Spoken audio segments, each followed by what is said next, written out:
We are being censored. America's news outlets no longer provide the truth. I'm Joshua. Silence your phone or silence your phone. Hey, everybody.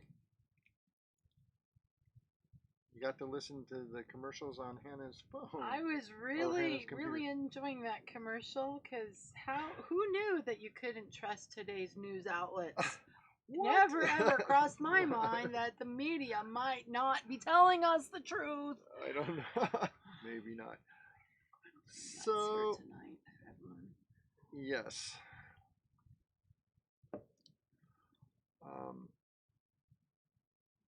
Hi, Danny. Nice to see you. So, before we get rolling tonight, we got any announcements we got to do? I didn't kill you this week. That's an announcement. There's a plus. Yeah. It's been a week. It's been interesting these times that we're in. So, I might break out into drunken sounding song just on a whim. You'd never know at this point. Though she's not drunk. No. But see, I don't need to be drunk to be that spontaneous and non-self-conscious. What's better, drunk or bordering on cracking? Bordering on cracking? It's more interesting anyway. Alrighty. So we said hi to Danny. Anybody else in here? Hi to Danny. We got someone's out there. If those of you who are watching, please say hi in the comments. We want to acknowledge everyone who's here tonight. So it'll be fun. So, as the headline said, we are talking about a new thing I'm calling Bigfoot stress response. You aren't calling that. I named that. I made up a new mental health condition. Yeah, yes. BFSR, Bigfoot stress response, or as we have been suffering from this week. See, it's really bad tonight. Bigfoot denial stress response. BFDSR. Bigfoot, because we are being denied going out and squatching. Yes. So, here's the story. Let's talk about what happened last week. We had plans, of course. Everybody's had plans canceled recently. Let's cancel all of frickin' April. Yeah, so we had plans to go up to the Leavenworth, Washington area, and we have 1,000 Trails thing where we can stay at campgrounds. Not sponsored. But so we went up to the 1,000 Trails, and they only had one section open. And that wasn't because of what's going on, it was because of winter. Because the rest of the campground was still snowed in. There was still probably 3 or 4 feet of snow when we got there. But they had one section that they plowed out, and so they got that done. So we pulled in there. Of course, no water, no sewer hookups because that was still turned off. Anyway, we were kind of boondocking in the snow with electricity. Yeah, boondocking with electricity. We're able to plug in. So, as we do, we go downtown, which we weren't. Of course, we weren't supposed to go downtown, but we went shopping. We did the minimum we're supposed to do. So in the parking lot, a lady flagged us down, as they always do, and say, "Hey, I got a Bigfoot report," which is awesome. And she kept her distance. She was very good. Yeah. And so we set up an appointment with her. We went and met her. She took us out to the area. So there's a report coming on one of these Fridays, or maybe just a report because I'm bored. During the week. We're not going to talk about bored. So we got that done. We interviewed her on location where she saw the Bigfoot, so that's coming. Then we went into the National Forest to try to do some squatching, and guess what? Barricades. The forest is closed. Yeah, barricades all over, and any road that said National Forest Road number blah blah blah had one of those little signs in front of it with printed out piece of paper on it. It says closed. And we're such people of ethics and integrity that after cussing and spitting for a bit, we followed the instructions. Yeah, we did. I cussed, he spit.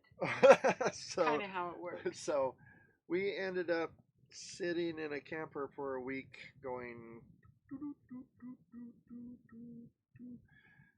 And plus the internet was horrid. As you experienced last week. So we actually cut out a couple days early and came back to the campground in Baker City where we're at right now, but our lease is up on the 31st, so we are moving out.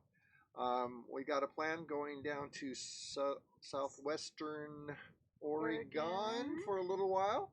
And we want to give a shout out to our friend Terry down there. He'll tell you why in a bit. In a bit? Or now. I don't care. So here's the deal. I'll tell him. Okay, so here's the deal, Governor. Our sweet governor.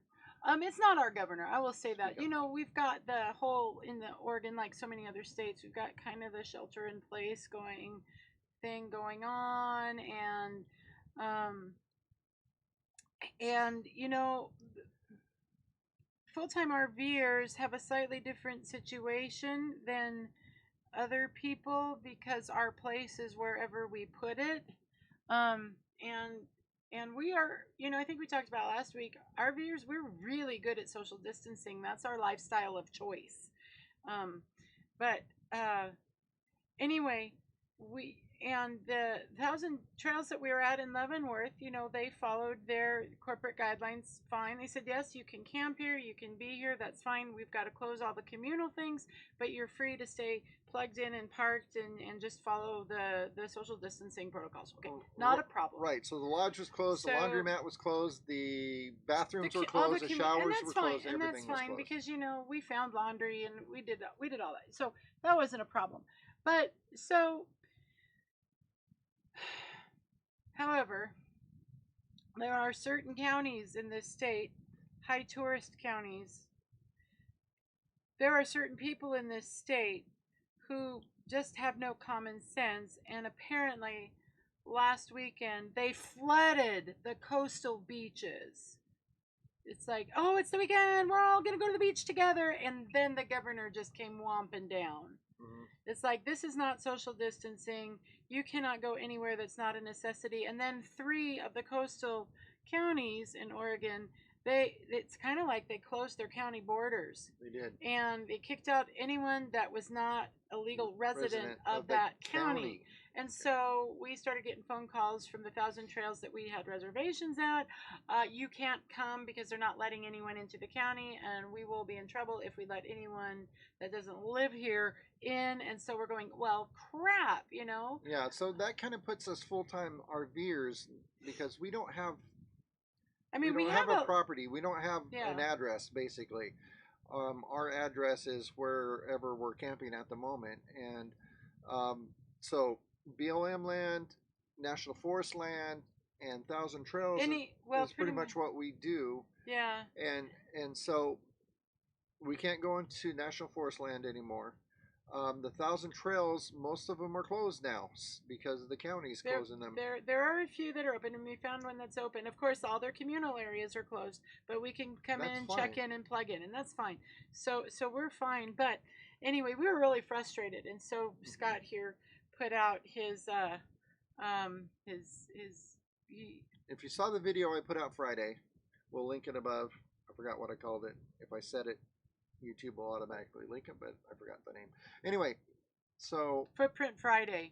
Our Footprint Friday one, I did last week because we didn't get one done because we were moving because we left early, and so we were traveling for the days I usually do my video editing. Yeah. So, but I put out a video, and a friend of mine who a squatcher friend who we went out in the woods with before, and we run a, you know, we've ran into each other at different Bigfoot festivals, and he went out squatching one evening with us, or a couple evenings actually. Oh, anyway, what he said was, I've got an acre of land that I own right across from my house, and you can park there for as long as you want. Which was awesome. So thank you, Terry. So if that 1,000 trails that we have booked falls through, we have a place to go.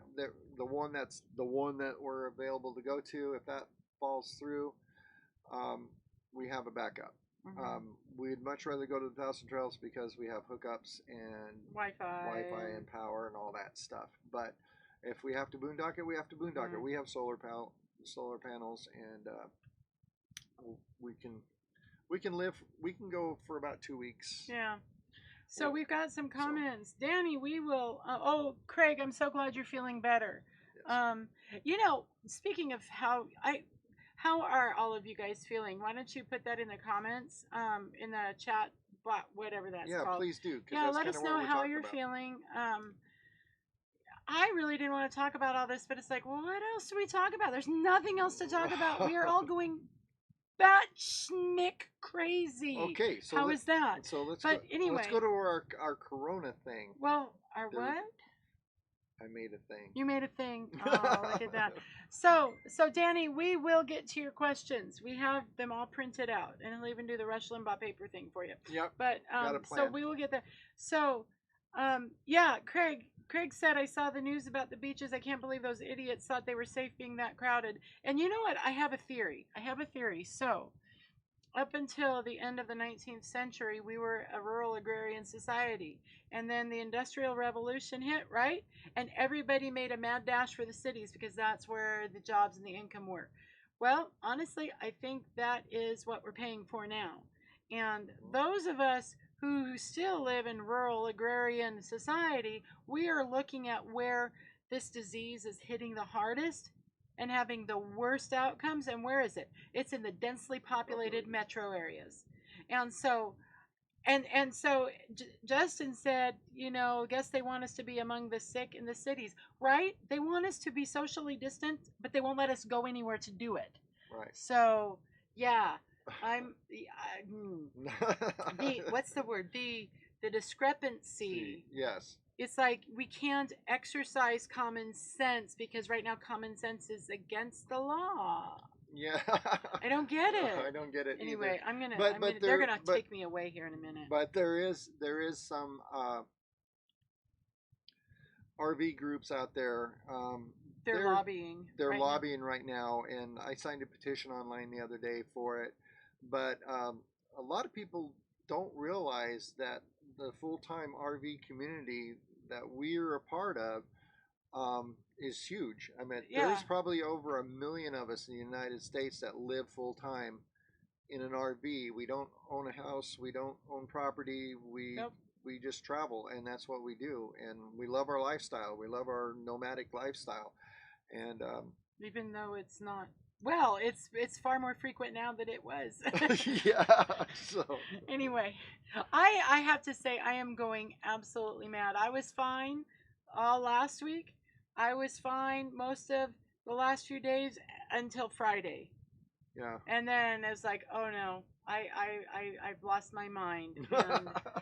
And I can't do this anymore. And thank God I go back to work. I sort of go back to work tomorrow via Zoom. Via online. And on Wednesday I start sort of teaching my students sort of online. I've got paper packets for those with no internet connection. But so anyway. Cool. Anyway. And we got a pretty good feed tonight. So I noticed this so we'll be able to catch your comments a lot faster. Yeah. I know sometimes we cut off the end of our thing and there's still comments coming and we're like, oh no. Yeah, no, they're coming through pretty fast. We've got one of the pluses about being where we are most of the time is, and we've got good internet service. Yeah, we're using our AT&T hot link thing right now. So anyway, so let's get going. Whatever this. So Bigfoot stress response. Bigfoot stress response, and I kind of wanted to throw this in with kind of what's going on in the world today. Because we're all stressed out. We're all having massive stress response right now. Yeah, and it's going to be interesting. And Forgive me if I step on some people's toes or whatever. Just kind of roll with the punches if you can, because I have a little bit different point of view on this kind of stuff, and that's because As do I. and that's because of my background. Same. Um, Not the same background, but similar point of view. Similar point of view. So, what's really interesting to me, this Bigfoot stress response, what we want to talk about is actually, this is going to be a book we're working on, actually. Is it? Yes. Remember? How many times have we changed this book idea? I know, tons. But anyway, but the book idea is what happens when you see Bigfoot?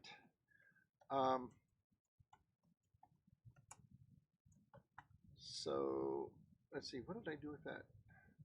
I don't know what Screen. you did with anything. I don't either. Anyway, so where? Oh, there it is. Okay. So, what happens when people see Bigfoot? And I've run into this a lot because I get a lot of reports. I interview a lot of people about this subject, and I've had experiences myself. And what happens when you, for the first time in your life, see one of these creatures living in the woods, looking eye to eye with them, and what's that do to you? The gal we talked to last week peed herself. She did. And that's one of the things why this kind of got in my mind, because she said she literally peed herself, which is a common fear response. So when I saw one face to face for the first time, I've been looking for them for 25 years. I knew what to expect, and kind of expected what I saw. So your companion. Yeah. But my companion, what? He didn't pee himself. No. But he was a little nervous. He was a little nervous. I wasn't. I was like snapping pictures, and I was ready to chase it. That's because I have a little bit different stress tolerance than most people, and I'll tell you why. So here we go. I am retired military. I spent a lot of time in the U.S. Army. I got out as a sergeant just after when Bill Clinton started downsizing the military. But I did 2 tours in Iraq. I was in the U.S. Army Infantry. I was a combat medic in the infantry. So after being in Iraq for almost a year and a half and dealing with real trauma with, my best friend stepping on a landmine right next to me and him dying and me having to carry his body out of the desert for 20 miles and stuff like that. I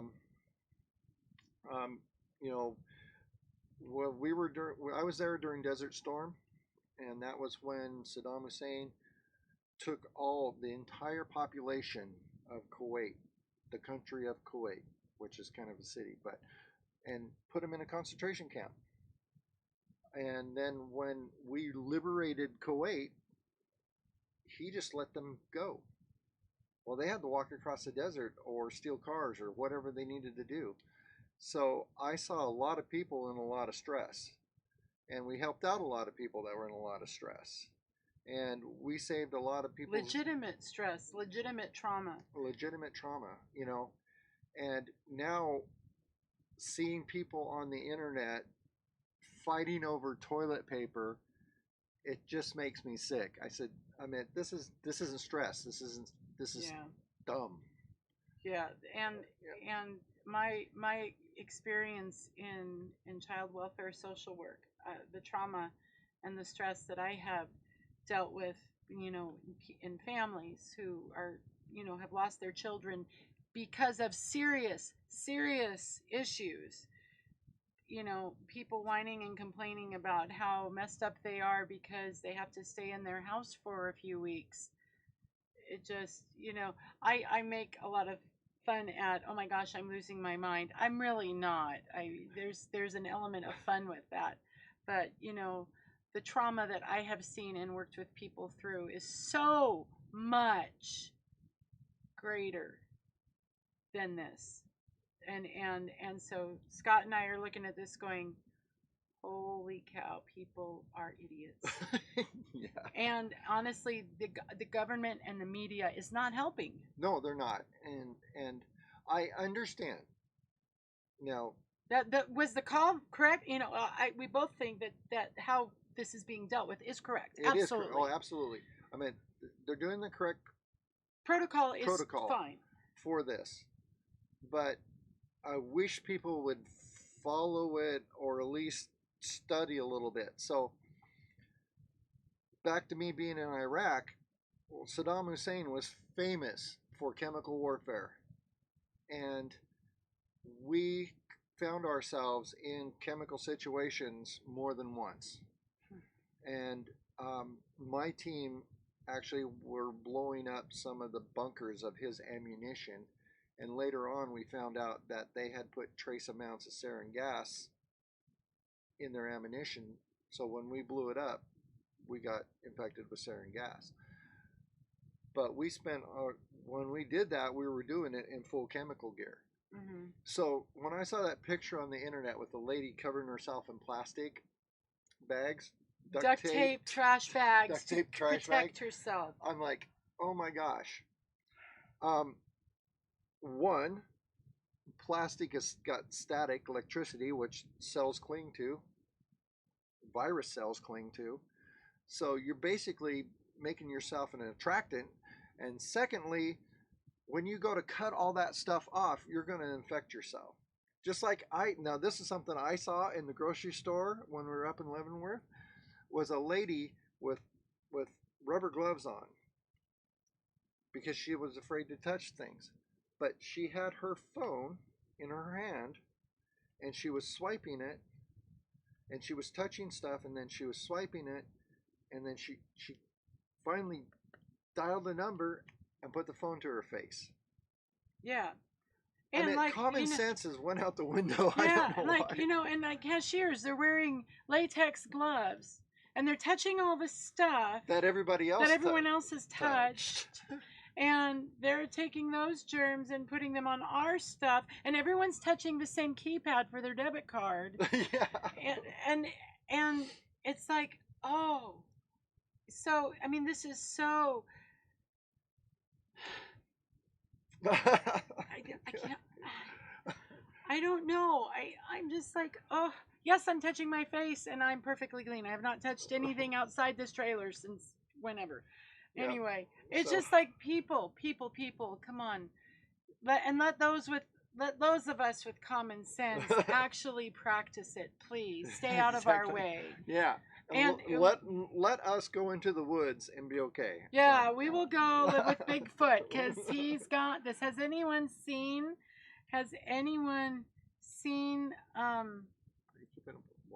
Well, yeah. Okay. Has anyone seen Mike J from Northeast Oregon Bigfoot? He posted a really, really funny series of pictures called Social Distancing Lessons with Bigfoot. So, go to any one of our pages and you can see that. It's really funny. Yeah. And if you want to look up Northeast Blue Mountain Bigfoot Research. We're Blue Mountain Bigfoot. They're Northeast Oregon Blue Mountain Bigfoot Research. I'm part of that group too, and you should join them. Mike is a really nice guy. Yeah, Mike's really cool, and we're going to be doing a live seminar with them. We're going to do. See, we've had to, since they've had to cancel all their meetups. We volunteered to do an online Bigfoot Zoom meetup, and as soon as we get resettled, we're going to start working on that. Yeah. So along with the virtual conference. Yep. By the way, yes, all of our guests from the Blue Mountain Bigfoot Festival, Cliff Barrickman, Shane Corson, Jeremy Scott, they're all on board to do a virtual conference with us. So keep your eyes peeled. We are trying to figure that out. We're going to get that worked out. So you guys who follow us on our channels here, we'll be doing a live stream like we're doing now, but we'll have Cliff Barrickman and Shane and some well-known Bigfooters on with us, so it'd be kind of cool. via distance. So we're working that out right now. We'll have to have some place with really good internet to do it, but we're going to work on that. Yeah, we're working. I will put the link to the group in the comment line, chat. and then we will go ahead and also put it on in the description so that you can click on there and join their group. So I'm going to get back into what we wanted to talk about, and is how many of you out there have, I'm sitting here, we're going off the rails. I know. I'm done. I'm okay now. I okay. ranted. I processed verbally. I'm good. We're good. Okay, so back to what we were talking about. How many of you out there have seen a Bigfoot or had an experience? I can put it that way. You know, rocks thrown at you, heard a whoop, stuff like that out there. So throw that in the comment. Like I said, I've seen one. I've had rocks thrown at me.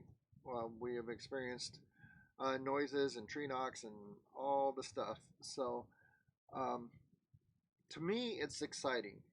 But to most people, how about the people who don't? And this is what gets me, is when I do interviews with people who Bigfoot's not even in the back of their wheelhouse anywhere. They're oblivious. They're out in the woods. They're camping.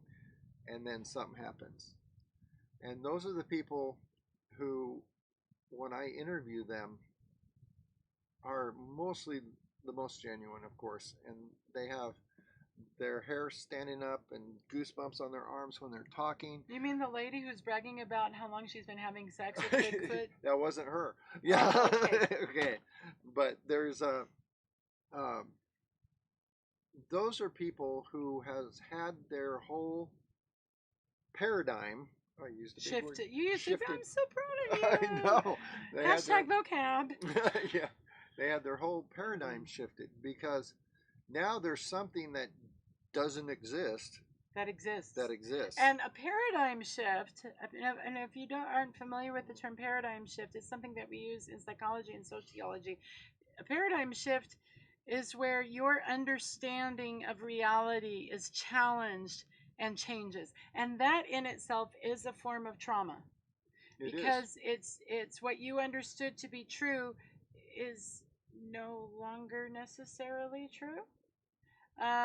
You know, it's difficult. So, you know, it's like those of us who went from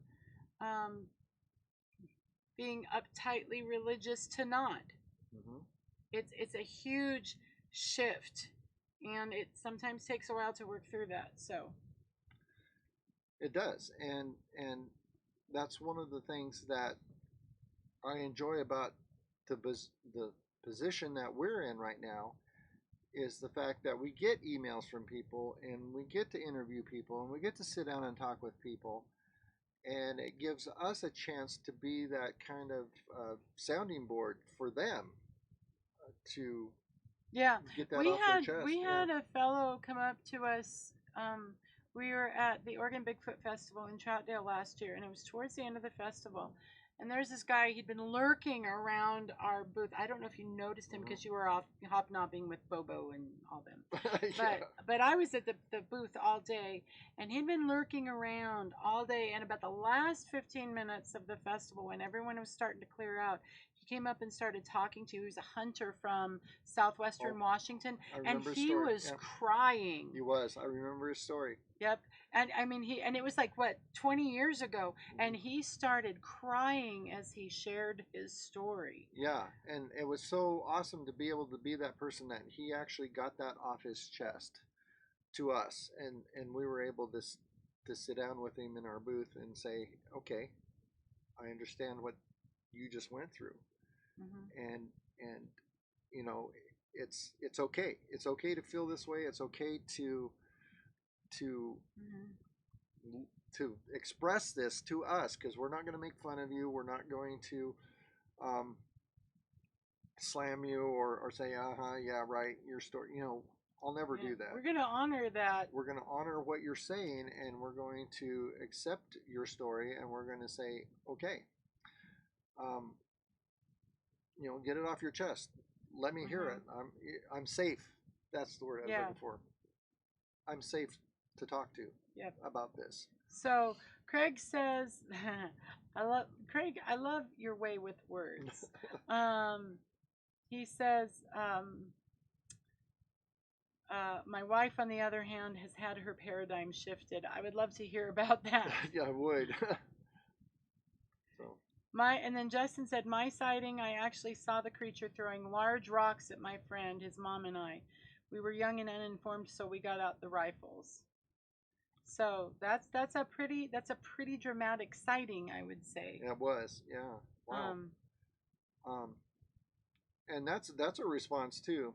Trust me. Oh yeah. No, the rifle. Speaking of that. Oh jeez. So yesterday. Okay. I did something totally out of character for me. Yes, and you can't say that word. I know. Or we'll get demonetized. That's why So if you've ever watched Demolition Ranch, you know what his toys are, right? Yep. Pew pew. Pew pew pew. All right. So little do people know. So I am a very peace-loving person, and I don't like hunting and things like that. I mean, not that I don't love venison. I just don't. Anyway, yeah. I wish we really could make tofu taste like meat. It does, and I'm allergic to soy, so for whatever. But anyway, one time, a long time ago, Scott took me out to our range to watch him shoot. Mm-hmm. And just for fun, he gave me one of his pew pew toys to try, and he put they put the target back. It was a zombie target, and I nailed that sucker. I out pew pewed him. Yes. He was like going, how could you pew pew like that? I mean, you've never held a toy before in your life. Yeah. Am I saying it right? You are. Okay. So anyway, yesterday we were cleaning out our storage unit, and he has a shot toy for bird hunting that he knew he'd never use. It's brand new, and he says, I think I'll go sell this. Yep. And then, what did I say? I want to buy one. So she bought her first pew pew toy yesterday. So anyway. Sorry. Anyway, it's pink too. We're ranting tonight. I don't know why. We might go long just because. All right. But it could be a response. It could be my own stress and trauma response to the situation. I told you I'd lost my mind. And it was pink, by the way. It's pink, yes. She got a pink one. So, yeah. So when I'm in the woods, yes, I absolutely carry all the time. And if it ever became down to between me and Bigfoot, I'm going to do my best to survive. But that's only if I'm in a situation where it's one or the other. I mean, I'm never going to just shoot a Bigfoot in the woods for no reason whatsoever. Justin says, good on you, Hannah. You need protection. She does. Oh, my husband would totally agree with you. He doesn't know how I've lived till 50. I don't know how she's lived.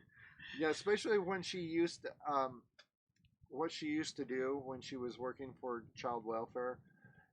He was terrified all day long. I think he peed himself at home. I was crazy because we had a couple different situations where a sheriff's deputy had to sit outside our house all night because of threats. She had one lady even threaten her in court, which was very dumb. Yeah. It's like, I'm going to kill you from this witness stand. I'm like, oh, okay. So that was another night with the sheriff's department. Yeah, fun times. But on the other hand, I tell you what, that background.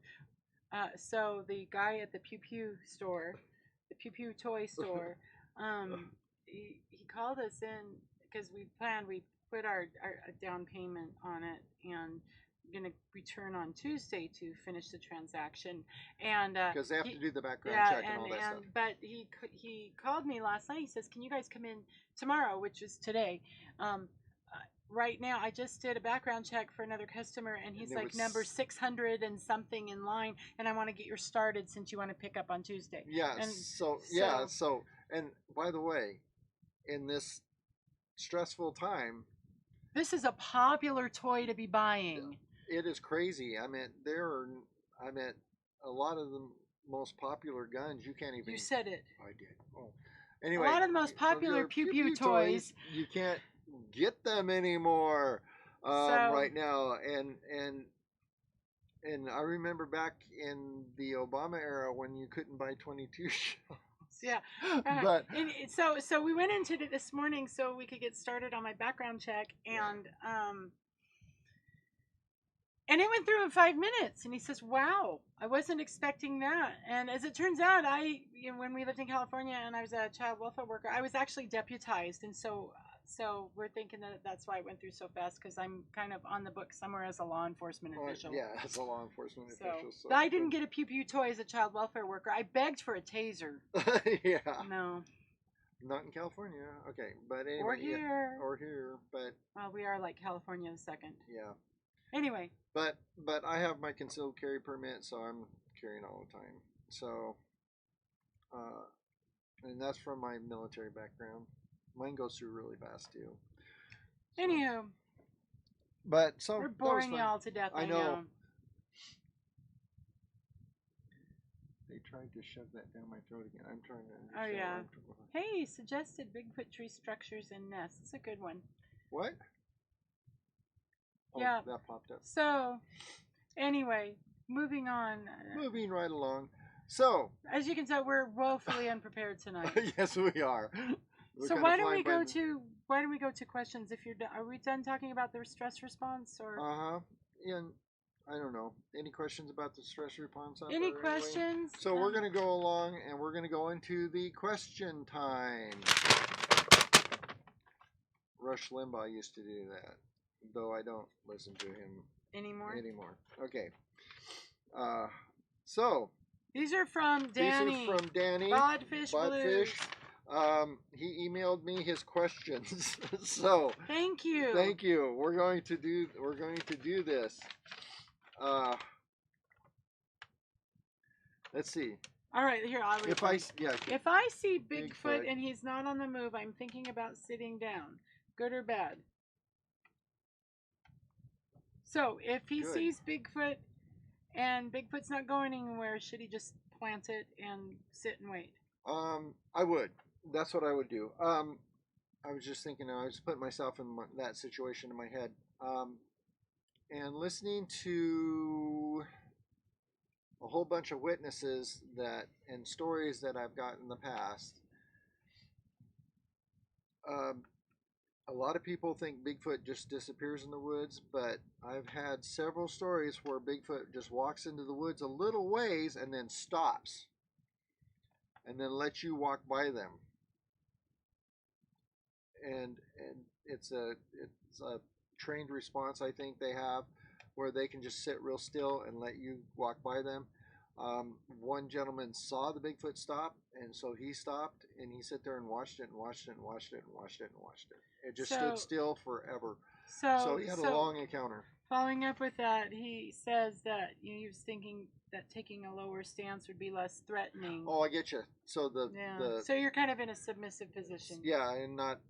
It's kind of like not challenging them with your eyes, not looking them in the eyes and stuff like that. It has been my experience, and this is only my experience, that the few times I've had interactions with these things, like the rocks throwing and the close-up tree knocks. I mean, I've had tree knocks happen, feet from me. And the one time I saw it with my eyes, they tend to shy away from you pretty readily. Because they're smart. Yeah, because they want to avoid us. I want to avoid us right now. Yeah, what are you talking they want to avoid us like the plague we are. Okay. Anyway, so number 2, any meadow strategies? I would think hit the tree line furthest away from the road. So if you're in a meadow, watching a meadow, yeah, more than likely I would stay on the roadside though. I don't know. Okay, nice. But this is another thing that I've heard other Bigfooters that I learned early on talking to other Bigfoot guys, and one of the consensus is you are not going to surprise Bigfoot. No. Come on. Leave the camo at home. There's no way you're going to sneak up on one. No, come on. Think about the average hunter. Right. Ugh. Humanity's pathetic. Anyway. Man, hunting deer is one thing. Hunting Bigfoot's another because they're intelligent. Yeah. So night strategies. I'm thinking right before the full moon. What are right before the full moon? I have never I'm trying to think. I've never looked. Thank you. I'm going to write that down because what I'm going to do is I'm going to go back through the reports we have, and I've got dates and times for all of them. And we'll look up the moon. We'll look up the moon phases and see if there's a correlation. That's a good idea. Thanks, Danny. Okay, I've been doing 2 tree knocks per hour. Should I lose the knocks? I have had little. You've had no success with knocks. To no success with knocks. I have got more response knocking back, but not initiating, if you know what I'm trying to say there. But I take that back. Pete's got knocks back from his camper.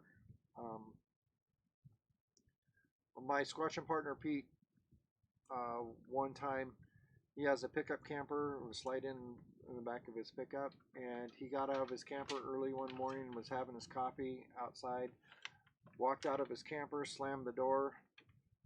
A few minutes later, tree knock. So I think they like Pete. Yeah.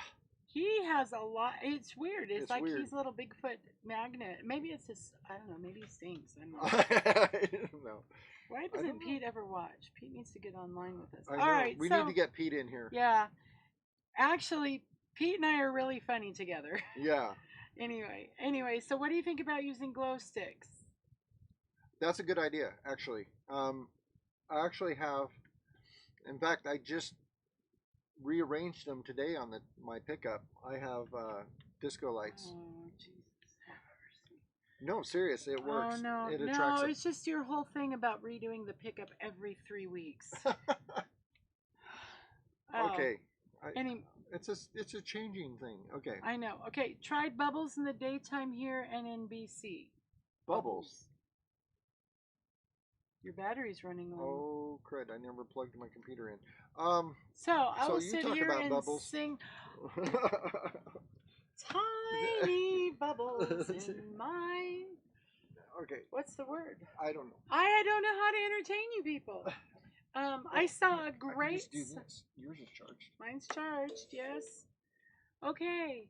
He stole my cord. No, I saw a great quarantine. If you go to my Facebook page, Hannah Burko Violette, there's the best news. So there's a lot, especially musicians are really bored right now because we thrive on jamming with other people. And now we're all stuck in our homes together. And so everyone's making funny music videos. There's two really good ones. One is a parody of Supercalifragilisticexpialidocious, which is on my page. You can go to my profile and look that up.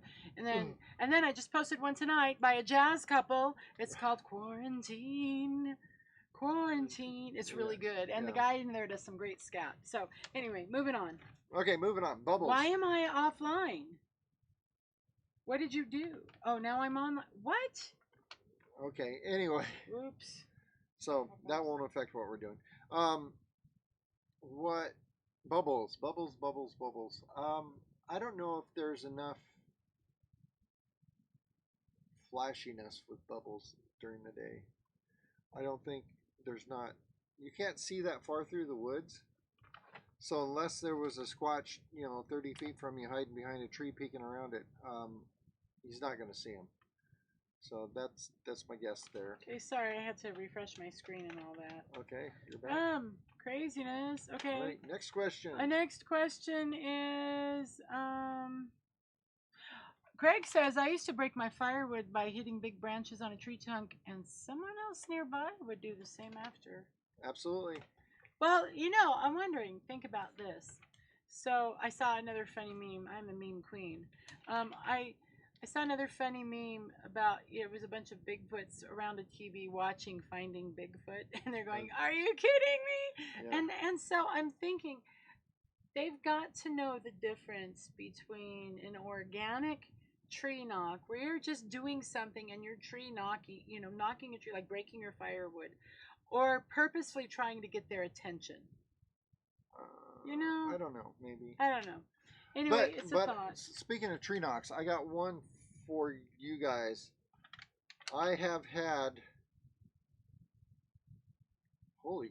now that I think about it, I've had 100% of the tree knocks I've ever heard or got back. No, I take that back. There's one. But anyway, 99% of the tree knocks I've got is in the morning or in the evening before dark. So one like time, dawn and dusk. Yeah, dawn and dusk. One time we got one in the middle of the night, and it sounded like a freaking drum roll. It was probably saying, "Shut up! I'm trying to sleep." Yeah, could be, but yeah, it's dawn and dusk, but still in the daylight, not dark. Yeah, and so Justin says, every time I've had an experience, I was just camping and having fun. Yep, and that's right. That's well, the best thing to do. Because they say they're interested in what we do as humans. Mm-hmm. They want to see us in our habitat, just like we want to see them in their habitat. Makes sense. Yeah, they're studying us. We're not studying them. Okay, so I'm going to skip number 8 for now, go on to number 9, because I'm saving I will answer number 8 myself. Okay. Any other strategies for attracting them and making them feel at home, not threatened as much as possible? Slippers, a foot massage. Bacon wrapped jalapeno poppers, man. Yeah. Here we go with the bacon wrapped jalapeno poppers. You tell me those aren't going to attract something. They are. I'm telling you, that's my theory. I'm going to be at home grilling those jalapeno poppers on the Weber grill that we're going to buy with our Trump money. and he's going to be out trying to do all the official anthropological research, and the Bigfoot is going to come to me. Exactly. Sit down, and I will teach him how to use a cloth napkin. I think I said this last week, but it was Justin Smeha, the guy who claimed to have shot a Bigfoot, and the Reverend Jeff Kelly. They went into the woods and just set up cameras facing their camp. Mm-hmm. And I think we talked about this last time. But anyway, so yeah, I think just going into the woods and just being a human, doing human things, maybe a campfire, if you're in a place that allows it. And the time of year. Decent coffee, no Folgers. Yeah. Okay. All right. So here you go. Yours. Okay. So go. This is probably, I would say, a very significant question. Play guitar, yes or no? Metallica or Bread? Guitar, yes. Metallica, no. Bread, no. Eric Clapton, yes. Okay, yes. Come on. Eric Clapton, hands down. Playing guitar, there have been people go out and play drums, play guitar, and another thing I do is we play Babies Crying, and that seems to get stuff back. What do you think an accordion would do?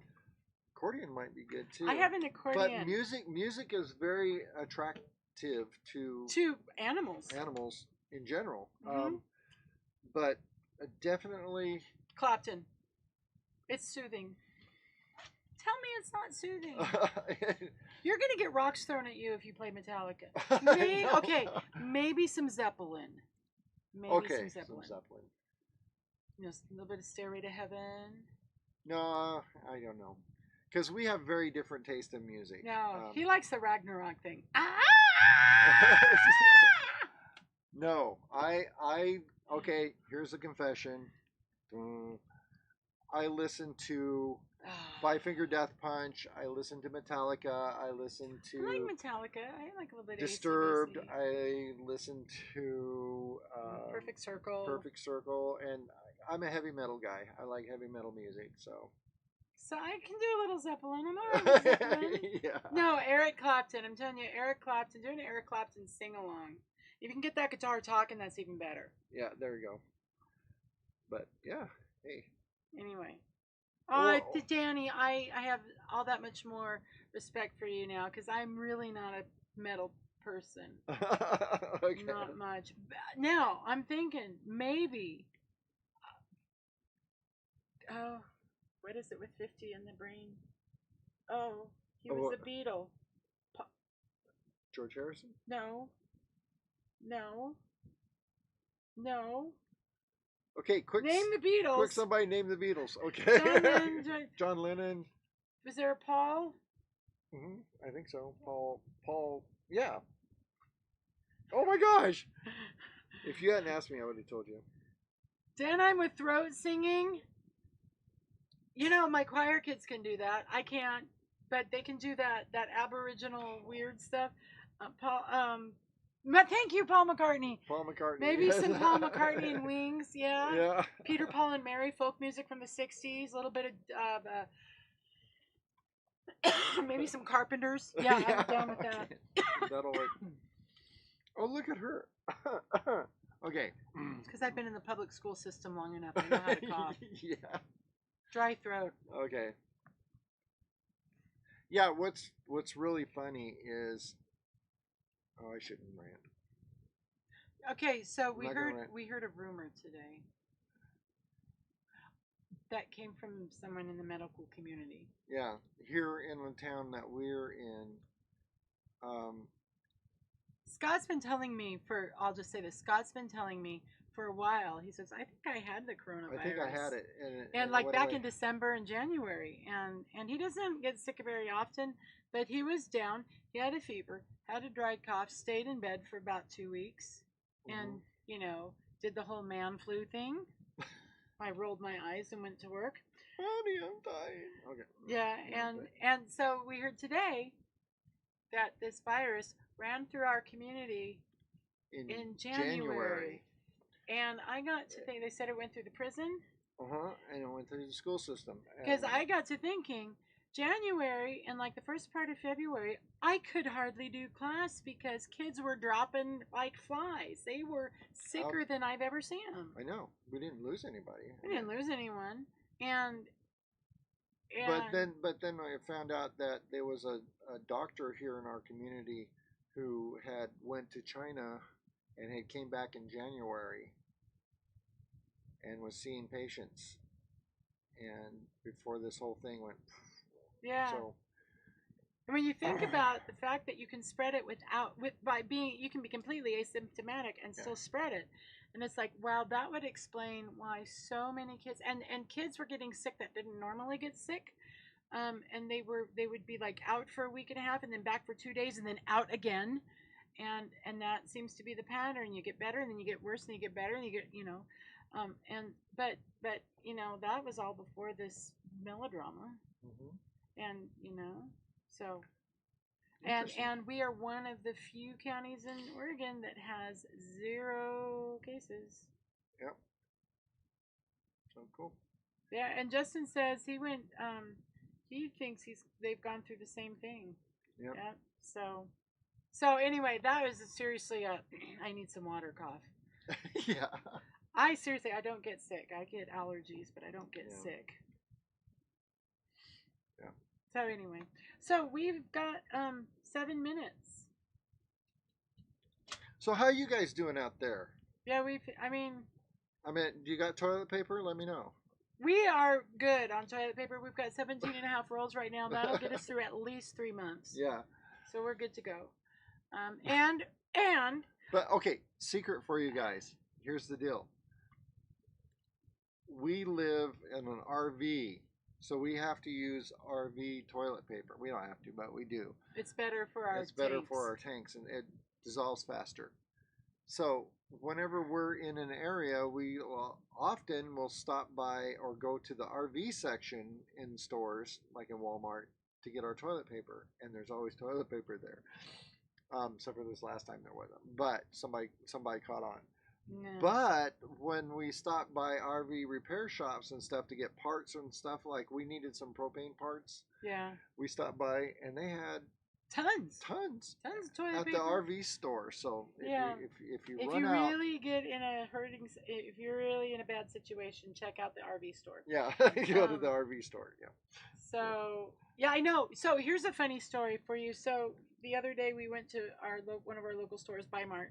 It's our little membership store here. It's like Costco to the negative 90th degree. But anyway, it's our own little membership brand or retail store here. Anyway, and they had just gotten in their toilet paper shipment, and instead of the big 18 packs, now they're selling them the 4 packs. It's just hilarious. Mm-hmm.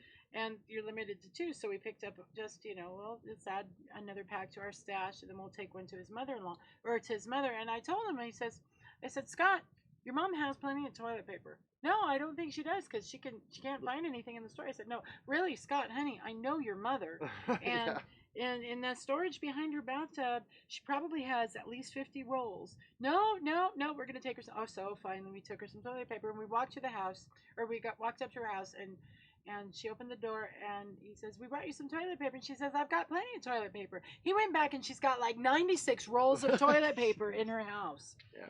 Just cracks me up. But yeah, she's from that era, and they stock up when it's on sale. So, yeah. Anyway, but no, we have plenty of toilet paper. We're good. Our food is delivered to us. If you haven't noticed over the last few weeks, we're getting thinner right before your very eyes. Yeah. Our food is delivered to us, so we've got plenty of food. And I want to give another little shout out to the Harvest Host, not sponsored. The Harvest Host place that we stayed coming home. It was the same place that we stayed going up to Leavenworth, and that was Simcoe Creek Winery in Zillow, Washington. Mm-hmm. Because we called him up. He says, "Yep, come on in, park, not a problem." And then we'd been there for a few hours, and we saw him coming up the hill bearing bottles of wine. So he gave us wine. We had bought some before, but now he came back bearing gifts, and so we have plenty of wine. So we've got toilet paper, we've got food, and we've got wine. So we're good. Yeah, we're fine. Yeah. And body wash and shampoo. Yeah, so we're fine. Yeah. Yeah. So, any other questions out there we need to catch up on? What do you got? Nope. All right. So anyway, well, in the comments, after, or, please let us know, how are you handling the stress of the times? I mean, there's Bigfoot stress that changes. That's a paradigm shift. This really is a paradigm. This really is. It's a paradigm shift for the world, not because it's such immense trauma, because I mean, both of us look at this, it's not trauma, but for the average soft person, because we raise soft people in today's society, this is a pretty big thing. Snowflakes. I said it. You said it. This is a pretty big thing, and those of us who are a little wiser need to have some empathy for the poor souls. But this is a paradigm shift, and people are seeing really what is important, what's not important, and maybe the rank consumerism and the go isn't as important as we thought, and maybe this will encourage people to spend more time in nature and more time, being with family and being citizens of the world, and not just cogs in a commercial consumeristic wheel. I think I made that word up, but whatever. So works. Anyway. So we still got a couple more minutes. If you want to go longer, we can. Do you want me to sing a song? No. Well, not that I don't like your singing. It's just why. Don't stand so close to me. Don't stand so close to me. Yeah, there we go. All right, and that's another thing too, and to get off on this again, but are you getting tired of people looking at you like you have the plague? Are you tired of going into stores and people looking at you like, it's so odd to walk down an aisle in the store and then have somebody like flatten herself against the wall when you walk by to make sure you don't go near. So Justin, just to close up, we got 1 minute. Justin said, when the poo-poo hits the fan, they will all be looking to us woodsy survivor types to help them out, and we're going to have to do it for the sake of humanity. I totally agree, Justin. Earlier today, Scott looked at me and says 2 months. I'm giving this 2 months before it's flat out Road Warrior. Yeah, we're living in the Road Warrior world. So. Anyway, that, or what was the other one? Water World, or any of those post-apocalyptic. You know what? M. Night Shyamalan should be doing a movie about this. This has got a total, there's going to be a total twist. Like, remember the movie The Village? That's my favorite M. Night movie.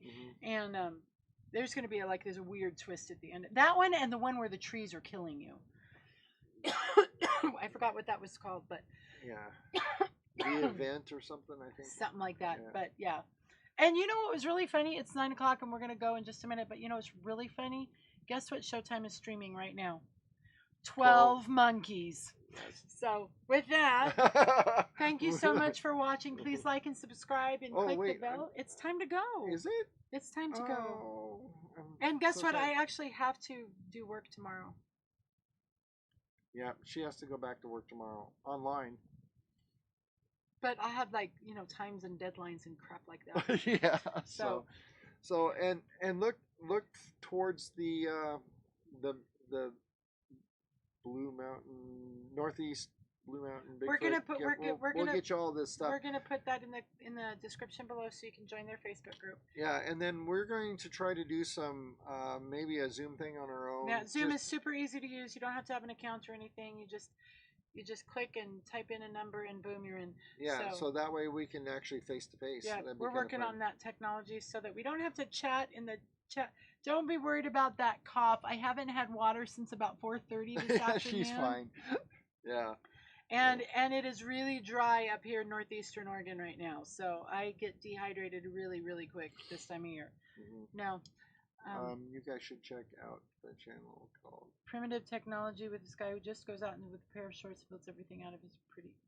Yes. Yeah, and we thanks, should do Sandy. that. Yes, I've got horrible allergies, so. Yeah. Yeah, I will check that out. That sounds like your kind of thing. Yeah, we're fine. Trust me. When I was in the military, we went through I went through very comprehensive survival. I learned how to build a lean-to when I was a Girl Guard. Or a Girl Scout. Yeah. It collapsed in the rainstorm. No, and then I went crawling back to my mother's trailer crying because it sucked. And then when I was young, growing up in the late 60s, early 70s, I grew up on a farm, and we were in the middle of nowhere. Our farm was out in the woods. And he lived in the woods every weekend. I lived in the woods every weekend. I would grab when I was a kid, I'd grab my 22 and a sleeping bag and literally just walk into the woods and come back. Friday night after school, I'd walk into the woods and I'd come back Sunday. And my parents were cool with it. And I grew up. Did you have a vision quest when you did that? No. Did you ever did that? Yeah, we did that one. Yeah. By the way, my grandmother's Native American, so you should tell us about your vision quest sometime. We should, but I won't. Okay. All right. So anyway, we've got to go, but thank you so much for watching.